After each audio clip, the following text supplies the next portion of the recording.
En 2021, c'était la meilleure imprimante 3D grand public que l'on pouvait acheter. Aujourd'hui, elle ressemble un peu à un projet de foire scientifique. Voici la question que personne ne pose. Cela peut-il vraiment encore s'améliorer à partir de maintenant? Je pense que oui, mais pas comme vous l'imaginez. Et restez jusqu'à la fin, car nous entendrons aussi des avis tranchés de certains de vos créateurs de contenu préférés dans l'impression 3D, ainsi que de nouvelles voix perspicaces auxquelles vous devriez vraiment prêter attention. Allons-y. Au cours des dernières années, l'impression 3D grand public a fait un bond quantique. Ça s'est tellement amélioré que le dire est presque devenu un cliché. Rapide, facile, ils sont devenus tellement performants. Beaucoup. Plus pratique ou sophistiqué? Comme souvent avec les clichés, c'est vrai. Toutes les 2 semaines, une nouveauté excitante est annoncée. Je ne sais pas pour vous, mais je suis complètement dépassé par toutes les nouvelles imprimantes sur le marché, alors que c'est mon travail de suivre ça. Mais dans cette vidéo, j'avais posé une autre question. Que se passe-t-il ensuite? Peut-on vraiment s'attendre à ce que les 5 prochaines années de l'impression 3D grand public soient aussi passionnantes que les précédentes? Ou bien approchons-nous d'une sorte de plateau, d'une limite physique ou économique qui fera que les prochaines générations d'imprimantes 3D FDM ne seront pas plus passionnantes ou révolutionnaires que le dernier iPhone ou Samsung? Mais parlons très brièvement de l'état actuel de l'industrie, car nous sommes en plein milieu d'un autre changement majeur, même si c'est potentiellement le dernier. Vous voyez, bien que ces dernières années aient été dominées par l'explosion de l'impression 3D multicolore, gaspilleuse, la tendance s'est récemment inversée. Parce qu'en élargissant considérablement le marché et en vendant des millions d'imprimantes 3D multicolores à bas prix, des entreprises soutenues par des fonds de capital risque comme Bamboo Lab, Creality et Anycubic ont créé un marché incroyablement lucratif et de plus en plus sophistiqué. Vous n'êtes peut-être pas d'accord, mais pour moi, quand je vois des magasins comme Michaels et Walmart vendre du filament, cela me paraît évident. Les imprimantes 3D ne sont désormais plus un produit de niche. Des appareils photoréflexes numériques appartiennent à cette catégorie. Mais les imprimantes 3D sont aujourd'hui bien plus répandues dans les foyers, tout comme les caméras d'action. Cela signifie que les économies d'échelle, ainsi que la sophistication des acheteurs, ont considérablement augmenté.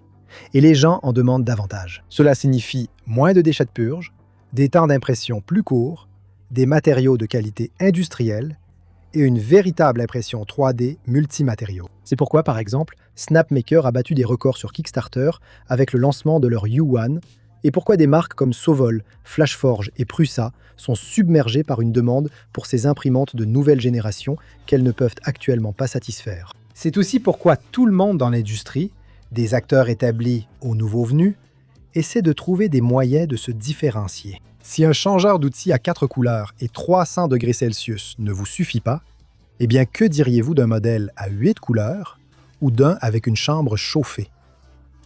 Je choisirais le mode copie. Non, attendez, mode copie en 4 exemplaires. Et c'est, en résumé, là où nous en sommes aujourd'hui. Tout le monde sort un changeur d'outils ou de buse d'une manière ou d'une autre, et ils essaient tous d'innover pour gagner des parts de marché dans un segment spécifique ou un autre de cette catégorie. Une grande partie de cela, bien sûr, vient du fait que le secteur est littéralement inondé de capitaux d'investissement depuis que la Chine a déclaré l'impression 3D comme une industrie stratégique en 2015. Je veux dire, je ne sais pas si vous suivez les sources d'information chinois, mais les montants qui y sont évoqués sont carrément hallucinants. Snapmaker vient d'annoncer une nouvelle levée de fonds réussie, ce qui pourrait les amener à dépasser la barre des 200 millions de dollars, si l'on inclut leur financement sur Kickstarter. Et Lego a également levé des fonds en mai dernier, seulement 6 mois après leur investissement retentissant de DJI, ce qui signifie qu'eux aussi ont probablement dépassé la barre des 100 millions de dollars. Et si c'est à cela que ressemble le marché au sommet, alors on peut facilement imaginer combien de centaines, voire de milliers d'accords se concluent dans l'écosystème des startups pour tenter de trouver le prochain Bamboo Lab, Snapmaker ou Lego. Que ce soit de grandes entreprises comme Anisoprint ou Dreamy qui incubent leurs propres équipes, ou des fondateurs de startups qui lèvent des fonds pour des projets totalement nouveaux, ce boom des investissements est à l'origine de l'explosion de nouveaux noms, en particulier en provenance de Chine. Chacune d'entre elles cherche à obtenir sa part du gâteau. Infomec, Topi, Fiberseeker, Atomform, dois-je continuer? Et ça, ce n'est que dans le domaine des imprimantes 3D FDM ou à filament, pour les profanes parmi nous. Mais il existe tout un univers de l'impression 3D bien au-delà des bobines de plastique enroulées. Et grâce au transfert de connaissances, à l'expiration des brevets et à de véritables innovations, on commence enfin à voir tout cela arriver dans le monde des consommateurs. Un peu comme l'impression résine s'est démocratisée il y a une dizaine d'années. Un excellent exemple de cette nouvelle vague est l'imprimante UV Ufimake E1 qui a battu des records, mais ce n'est certainement pas la dernière. Rien que cette saison, Kickstarter est littéralement inondé de nouvelles imprimantes UV et même d'imprimantes UV 3D de marques comme Eggers, Xtool, Flashforge et Morpho. Il n'est donc pas déraisonnable de croire que, disons, dans quelques années, nous pourrons tous acheter des imprimantes UV 3D de bureau, bon marché et fiables, capables d'imprimer en couleur. Mais ce n'est encore que la partie émergée de l'iceberg, les amis. Car la liste des technologies passionnantes qui ne sont plus protégées par des brevets est vraiment très riche. Par exemple, nous n'avons toujours pas accès, en tant que consommateurs, à des technologies comme l'impression 3D métal ou les machines à poudre SLS, alors que beaucoup de ces brevets ont expiré il y a plus de 10 ans. Et même si les prix et la taille des machines ont déjà considérablement diminué, nous sommes encore loin d'atteindre le format de bureau. Donc, je ne serais pas surpris de voir de plus en plus d'investisseurs et d'entreprises essayer de faire pour ces deux segments de marché ce que Ufimake a fait pour l'impression UV. Et écoutez, je comprends. Contrairement à vos imprimantes FDM de base, la plupart des consommateurs n'auront probablement jamais réellement besoin d'une imprimante 3D métal, d'une CNC 5 axes ou d'une imprimante 3D SLS nylon. Du moins, pas assez souvent pour en acheter une, même si elles deviennent beaucoup plus abordables. C'est une période très excitante pour l'impression 3D, non? Je veux dire, entre les centaines de millions de financements en capital risque, les milliards de revenus, les nombreuses introductions en bourse imminentes et des tas de brevets qui expirent, toute l'industrie est une véritable poudrière qui n'attend qu'à exploser encore plus. Ma question est-ce que ça compte vraiment? Ne vous méprenez pas, je suis vraiment enthousiaste à propos de la demi-douzaine de machines que je dois tester d'ici la fin de l'année. Je ne suis simplement pas sûr qu'il y ait encore beaucoup de grandes innovations passionnantes qui viendront après celle-là. Les imprimantes 3D actuelles peuvent déjà réaliser la plupart des tâches souhaitées par la majorité des gens. Des pièces fonctionnelles et durables dans une large gamme de matériaux, le grand public peut déjà imprimer tout ça depuis des années. L'impression en plusieurs couleurs, ça s'est déjà beaucoup amélioré, surtout l'an dernier. Alors, où va-t-on maintenant? Bien sûr, il y a 6 mois, moi-même et apparemment beaucoup de départements de R&D dans l'industrie aurions dit plus de couleurs. Je veux dire, tu te souviens à quel point les gens étaient excités par l'annonce du Bond Tech Index? J'ai vu tellement de commentaires dans mon fil d'actualité du genre « Je vais en mettre 20 sur mon Sovol SVO8 Max ». Mais 1 an plus tard, et le besoin de plus de, disons, 6 buses, a essentiellement été remplacé par des logiciels intelligents. Et pour être bien clair, oui, mon avis tranché, c'est que le spectre complet et ses variantes vont continuer de s'améliorer au point qu'on n'aura plus besoin ni envie d'imprimantes FDM à 8, 12 ou 24 couleurs. Donc, des filaments techniques plus performants alors, non? Eh bien, je n'en suis pas sûr. Vous voyez, nous avons déjà des changeurs d'outils qui arrivent sur le marché et qui peuvent imprimer confortablement à 320 degrés Celsius avec une enceinte chauffée. Et cela couvre vos PCCF, vos PPSCF et en fait pratiquement tous les autres filaments grand public et semi-professionnels que vous pourriez raisonnablement acheter. Je veux dire, est-ce qu'on pense vraiment que le consommateur moyen, ou n'importe quel consommateur d'ailleurs, va imprimer avec du PIC, du PEC ou de l'ULTEM si on lui en donne la possibilité? Vu le prix de ces matériaux, je serais prêt à parier que non. D'accord, l'impression non planaire à 5 axes alors. Eh bien, là encore, je n'en suis pas si sûr. Même si en théorie c'est très intéressant et excitant de pouvoir surmonter les faiblesses anisotropes de l'impression 3D, je ne suis pas sûr que quelqu'un ait réellement besoin d'un tel niveau de résistance en dehors de l'industrie lourde. La science des polymères est si avancée et les imprimantes de bureau si efficaces que je doute que cela change vraiment pour les consommateurs. Sauf si le logiciel devient extrêmement simple à utiliser. Sans parler du fait que d'autres technologies de fabrication, allant de l'impression 3D à fibre continue à l'usinage CNC de bureau, deviennent toutes rapidement de plus en plus accessibles comme alternative lorsque le plastique imprimé en 3D n'est tout simplement pas assez solide. Alors, que faire maintenant? Ces centaines de millions de dollars des investisseurs ne sont pas de la charité, mais des investissements cherchant un retour. Alors, où vont-ils? Eh bien d'abord, laissez-moi vous donner mes prédictions, Puis nous entendrons certains de vos créateurs de contenu d'impression 3D préférés sur ce qu'ils pensent qu'il va se passer ensuite. Pour moi, si j'adopte un instant mon point de vue de MBA, je pense que la grande majorité de ces investissements va en réalité dans le marketing, la distribution, l'infrastructure et l'éducation. En plus de ces marques qui dépensent plusieurs millions de dollars en marketing digital, on voit déjà des magasins pilotes apparaître à Shenzhen. Et je ne serais pas surpris de voir des millions et des millions de dollars investis dans des magasins phares sur les principaux marchés du monde entier. De plus, je pense qu'une grande partie de cet argent servira à augmenter la taille des usines et la capacité de production pour lancer une course classique jusqu'au plus bas, même pour les technologies les plus avancées. Nous l'avons déjà vu avec l'impression 3D, et nous voyons déjà des marques émergentes annoncer des changeurs d'outils à 249 $. Je pense qu'il ne faudra bientôt plus longtemps avant que nous puissions acheter une imprimante 3D à 300 $ fermée, dotée de 4 têtes d'outils qui impriment parfaitement en magasin. Et pour favoriser ce type d'adoption, je suis presque certain que ces marques vont investir encore plus. Des millions investis dans leur logiciel, bibliothèque de modèles et, heureusement pour moi, du contenu généré par les utilisateurs montrant aux acheteurs potentiels les projets réalisables avec ces imprimantes. Alors abonnez-vous. Je pense que nous verrons encore beaucoup d'innovations, notamment dans les têtes d'outils non dédiés à l'impression 3D, comme celle que Prusa a dévoilée en avant-première au Formnext l'an dernier. Le pick and place, le routage de fils, le mélange de silicone, la gravure laser, ce sont autant de pistes prometteuses pour les innovations de nouvelle génération. Et si la technologie FDM elle-même atteint un plateau, alors voilà un exemple de domaine vers lequel la technologie pourrait évoluer et qui élargirait réellement ce que la personne lambda peut fabriquer dans son sous-sol. Maintenant, je dois le dire, qu'on les aime ou qu'on les déteste, Prusa a l'habitude de prédire l'avenir et d'être en avance sur son temps. Ils l'ont fait avec leur système multimatériaux et ils l'ont refait avec la Prusa XL. Honnêtement, je ne serais pas surpris qu'on réalise rétrospectivement qu'ils l'ont encore fait avec cette idée. Mais je veux que vous remarquiez ce que je n'ai pas prédit. Du matériel FDM plus avancé et innovant. Pas de percée de nouvelle génération en multimatériaux, comme le Bamboo Lab Vortex ou le Mova Atomform Palette, qui promettaient tous d'en être une.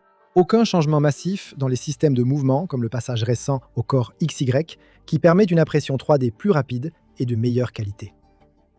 Je ne suis pas ingénieur, mais je ne vois pas de place pour une autre avancée matérielle majeure, du moins en FDM. Je crois absolument que nous sommes sur le point de voir des changements majeurs passer de l'industrie au prosumeur, puis finalement au consommateur dans les 5 prochaines années. Que ce soit, comme je l'ai dit, l'impression 3D métal, l'impression 3D UV, des outils autres que l'impression 3D, ou l'impression 3D par poudre SLS. Je crois que ces domaines vont devenir les nouveaux foyers d'innovation et de concurrence. Mais pour ce qui est du FDM pur, je déteste le dire, mais je pense qu'on a pratiquement atteint le sommet. Le point où la technologie est devenue si performante et si mature que chaque génération suivante ne sera qu'une évolution mineure, pas une révolution. À un certain niveau, je crois que le puits est presque à sec. Qu'après plus de 15 ans de brevets arrivant à expiration, nous avons déjà obtenu à peu près toutes les innovations majeures que le FDM pourra jamais offrir. Et tout cela est intégré dans un changeur d'outils à 849 $, très accessible. Et je suis arrivé à cette conviction parce que, franchement, quand je regarde les principales imprimantes 3D industrielles, des machines qui coûtent plus de 250 000 $, je ne vois tout simplement pas cette prochaine grande innovation brevetée qui n'est pas encore arrivée à l'impression 3D de bureau. Je vois juste des versions bien plus grandes, sophistiquées et professionnelles de la même technologie accessible à toi et moi. Ne te méprends pas, je ne veux pas que tout cela paraisse pessimiste, ou que tu aies l'impression que je ne suis pas vraiment optimiste quant à l'avenir de l'impression 3D grand public en général, ou même de l'impression FDM plus spécifiquement. Je suis très enthousiaste concernant toutes les innovations et améliorations actuelles. Et nous avons vraiment été bénis dans cette passion d'avoir autant de choses géniales en si peu de temps. Au final, c'est vraiment une très bonne chose. Je ne pense tout simplement pas que ce soit quelque chose de reproductible. Et je suppose que je veux modérer les attentes, les vôtres comme les miennes. Mais je peux très bien me tromper. J'espère d'ailleurs me tromper. J'ai donc pris l'initiative de contacter certains de vos experts et créateurs de contenu préférés dans le domaine de l'impression 3D, ainsi que quelques nouvelles voix que je trouve particulièrement perspicaces, juste pour recueillir leurs avis à chaud. Voici ce qu'ils avaient à dire. Salut Jonathan, je ne pense pas que le puits de l'impression 3D soit à sec. De plus en plus de personnes se lancent dans l'impression 3D maintenant parce que les machines deviennent plus faciles à utiliser et sont plus abordables. L'élargissement de la base d'utilisateurs apporte de nouvelles idées et solutions. Nous ne sommes plus juste des geeks essayant de faire tourner une Ender 3 plus vite. La véritable innovation vient des logiciels, de choses comme le Full Spectrum et des types de matériaux que nous pouvons imprimer. Quand l'impression 3D devient moins chère, les gens imaginent davantage de façons de l'utiliser. C'est précisément ce que nous vivons avec la FDM de bureau. Salut Jonathan. Pour répondre à ta question, je ne pense pas que nous en soyons même proches. Il existe vraiment deux types d'entreprises. Celles qui observent ce que font leurs concurrents et réagissent, et celles qui cherchent l'inspiration en dehors de leur propre secteur. Les geysers d'outils, les changeurs de buse, ce genre de choses n'ont même pas été inventés pour l'impression 3D. Ils ont été adaptés à partir d'autres industries. C'est pour ça que je suis si optimiste.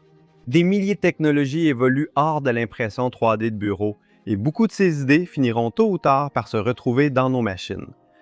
Ce sont ces entreprises qui font progresser l'industrie en regardant au-delà de l'impression 3D et en cherchant à intégrer ces technologies dans notre secteur. Les entreprises doivent innover pour survivre. Avec l'essor rapide de l'IA, le rythme de l'innovation va encore s'accélérer. Salut Jonathan, merci de m'inclure dans la vidéo. Concernant le matériel, je pense qu'on a presque atteint le sommet, mais quand il s'agit de capteurs et des caméras déjà intégrés dans nos imprimantes 3D FDM, je vois beaucoup de potentiel pour de nouveaux logiciels meilleurs qui pourraient utiliser ces signaux pour améliorer la calibration, la qualité d'impression et peut-être même la solidité des pièces imprimées en 3D. Personnellement, j'ai aussi vraiment hâte que d'autres méthodes de fabrication deviennent accessibles aux amateurs comme nous. Je ne crois pas que l'innovation en FDM soit achevée. Le FDM traditionnel à une seule buse se rapproche de ses limites de vitesse, mais pas de température. Le défi actuel est l'impression multicolore sans gaspillage. La direction reste floue, entre changeurs d'outils et de têtes chauffantes. Je pense que le filament va encore beaucoup s'améliorer. Aujourd'hui, on peut imprimer du PPA, du PPS, du CF sur des imprimantes de bureau grand public, ce qui était impossible il y a 3 ou 4 ans. L'innovation inclura aussi la génération de modèles CDM via l'IA. C'est encore à un stade précoce, mais ça s'améliore considérablement. La technologie FDM avancée a des limites fondamentales. Et pour le long terme, je m'attends à plus de progrès de la part des technologies capables de traiter toute la couche en une seule fois, comme la MSLA, la DLP. Mais ces technologies doivent être beaucoup plus simples à utiliser. Avons-nous atteint le sommet de l'innovation en impression 3D? Je ne le pense pas vraiment. Les choses semblaient ralentir ces dernières années. Mais chaque année, quelque chose de nouveau arrivait sur le marché. Il y a quelques années, les changeurs d'outils étaient méconnus. Maintenant, ils sont devenus la grande tendance du moment. Je pense qu'on a peut-être atteint un sommet dans l'innovation matérielle de l'impression 3D. Bien sûr, il y a toujours des choses que l'on peut améliorer, mais je pense que là où l'innovation va vraiment devenir intéressante, ce n'est pas au niveau du matériel, mais au niveau du logiciel. Pendant des années, on a évoqué le tranchage non planaire. Je pense que le logiciel sera l'élément clé pour découvrir de nouvelles choses bientôt. Après avoir entendu mes collègues et des leaders de l'industrie, j'aimerais aussi connaître votre avis. Qu'en pensez-vous? Pensez-vous qu'il reste des domaines d'innovation encore inexploités en impression 3D FDM ou avons-nous atteint un sommet? Vos avis m'intéressent dans les commentaires. Et pendant que vous y êtes, si l'avenir de l'impression 3D vous intéresse, environ 70% d'entre vous ne sont toujours pas abonnés. Et je peux vous dire que j'ai environ 7 nouvelles machines de différents types qui sont en route vers moi pour nos prochaines vidéos. Je ne peux rien dire pour l'instant, mais je vous assure que vous ne voudrez pas les manquer. En attendant, laissez-moi vous proposer un lien vers une vidéo récente que j'ai réalisée sur les utilisations pratiques de l'impression 3D multimatériaux, allant du quotidien et banal jusqu'au théorique et à la pointe de la technologie. Je ne veux pas me vanter, mais Linus de LTT a dit que c'était une excellente vidéo. Je ne panique pas. C'est tout pour cette semaine. On se retrouve dans The Next Layer.